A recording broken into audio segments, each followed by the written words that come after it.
பகவத்கீதையில் 4வது சாப்டரில் 17வது ஸ்லோகம்.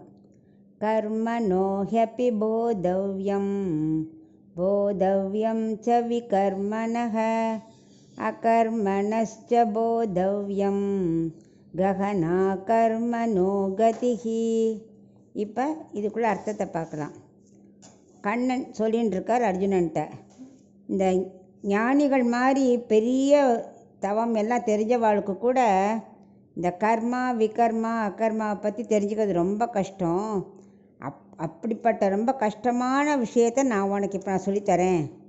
ஏன்னா நீ என்னோடய சகா மட்டும் இல்லை, எனக்கு நீ ஆசைப்பட்டு கேட்குற, நான் உனக்கு அதை சொல்லித்தரேன் அப்படின்னு ஆரம்பிக்கிறார். முதல்ல 3 விதமான கர்மா இருக்குது.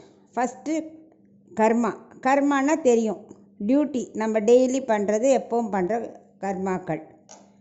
விகர்மானா அதில் பல வகை இருக்குதுன்னு புரிஞ்சுக்கணும். விகர்மாங்கிறது விதவிதமான கர்மான்னு அர்த்தம். அதாவது நித்திய கர்மா, நைமித்திய கர்மா, காமின்ய கர்மான்னு 3 இருக்குது இல்லையா. நித்திய கர்மானா நம்ம டெய்லி பண்ணுற கர்மாக்கள். நைமித்திய கர்மானா ஒரு பூஜைன்னா அதுக்கு என்னெல்லாம் தேவை, அதுக்கு என்னெல்லாம் நம்ம ரெடி பண்ணி வைக்கணும், ஒரு பெருமாளுக்கு எதாவது பண்ணால் அதுக்கு என்னெல்லாம் தேவை, அது மாதிரி அதை பற்றியெல்லாம் நிறையா திங்க் பண்ணி பண்ணணும் இல்லையா, டியூட்டி அது. காமின்ய கர்மானா நம்மளுடைய ஆசையை தீர்க்கறதுக்காக வர்ண பகவானை வேண்டிக்கிறது, இந்திரனை வேண்டிக்கிறது, அப்படி ஸ்பெஷலாக இருக்கே குபேரனை வேண்டிக்கிறதுன்னு அந்த மாதிரி இருக்கிறது. இந்த மாதிரி விதவிதமான கர்மாக்கள் தெரிஞ்சுக்கிறது தான் விகர்மா. அகர்மானா கர்மாலேயே அடங்கியிருக்கிற ஞானம், அதை தெரிஞ்சுக்கிறது. இப்போது கதம்ப மரம், கண்ணன் விளையாடினார் இல்லையா, கதம்ப மரம் இருக்குது, ஒரு மரம் அப்படின்னு நம்ம நினச்சோம்னா அது வெறும் ஒரு பொருள், அவ்வளவுதான், அதில் ஒன்றும் பெரிய விஷயமா இல்லை. அதே மாதிரி இதில் தான் கண்ணன் விளையாடினார், இதுதான் அவர் திருவடிப்பட்டது, இதில் ஏறி தான் அவர் காளிங்கனை இது பண்ணார், அப்போலாம் நம்ம தெரிஞ்சுக்கிற பற்றிய அறிவு, அது விகர்மா.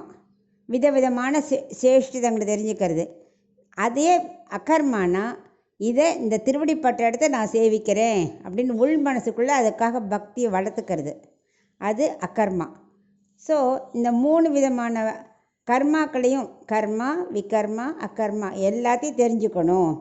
அதனால் அதை தெரிஞ்சுண்டு அது பிரகாரம் நீ கர்ம யோகத்தை நீ பண்ணியானா உனக்கு நல்ல பலன் கிடைக்கும். இதை பெரியவர்கள் கூட பாவம் அது புரியாமல் குழம்பிட்டு தான் இருக்கா. இப்போ நான் உனக்கு இன்னும் நல்லா ஒவ்வொருத்தரும் விளக்கமாக சொல்கிறேன் அப்படின்னு அர்ஜுனனுக்கு விளக்குறார் கர்மாக்களை பற்றி.